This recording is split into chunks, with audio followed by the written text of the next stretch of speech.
Hey everyone, welcome back to our channel. In today's video, I'm excited to show you how to send a Canva file in Messenger.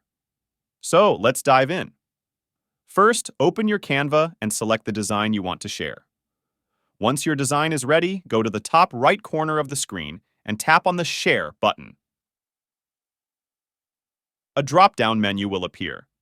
Here, you'll see several options to share your design. For our purpose, we'll choose the Share Link option. Tap on the Share Link option, and then click on the Copy Link button. This will copy the link of your design to your clipboard. Now, open your Messenger app. Start a new conversation, or choose an existing one where you want to share the design. In the text box, paste the link that you copied from Canva. Then, hit the Send button.